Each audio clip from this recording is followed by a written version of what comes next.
Hey community, glad you joined for another Bible reading. Glad that you're here. We are in Psalm 63, verse 1 through 5. It's a good one, so let's jump right in. It says, "You, God, are my God. Earnestly I seek you. I thirst for you. My whole being longs for you in a dry and parched land where there is no water. I have seen you in the sanctuary and beheld your power and your glory, because your love is better than life. My lips will glorify you. I will praise you as long as I live, and in your name I will lift up my hands. I will be fully satisfied as with the richest of foods. With singing lips my mouth will praise you." And the psalm, I just want to point out, uses language like thirst and satisfied and foods. We all get to that point where we are super hungry, right? And actually, if you're like my wife, she doesn't get hungry, she gets hangry. That's angry and hungry at the same time, and it is not a good combination. So if you're thirsty, right? If you're thirsty, what do you desire? You desire water. You desire some kind of drink that's going to quench that thirst. If you're hungry, you can't wait for that really good snack or getting home and have that really good dinner that you were looking to just really satisfy your stomach.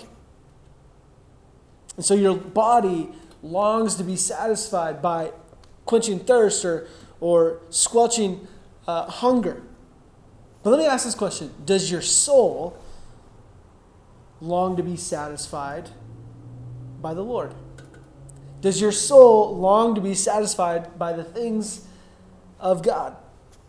Does this psalm describe you? Does it describe your posture, your attitude toward your relationship with God? This idea that I will praise you as long as I live. Now that is lofty. If I'm being honest, not me. Not me. I struggle with praising him as long as I live. Like, it's just not in my natural bent. And I read this and I want to be that. I read this and I say, man, that sounds good. I want to be in that kind of same spot where, Lord, I thirst for you. My whole being longs for you. I'm like in a dry and parched land where there is no water until I can get to where you're at. So then my question is, what do you need to add or remove for my life to hunger for Jesus like this? What is it in my life that I need to remove or add so I can say, man, when I read this psalm, man, that describes my desire to be connected with the Spirit of God. And if God's love is really better than life, am I going to live like that? Am I going to take that and actually use it to meet the deep hurts of this world with God's deep love? My prayer for us today is that we see those types of opportunities, that we see those moments of deep hurts and we say, oh man, I've been so changed by God's deep love that I'm willing to go out of my way, go across the aisle, go into a place that might be a little uncomfortable and actually share some of that love with someone else.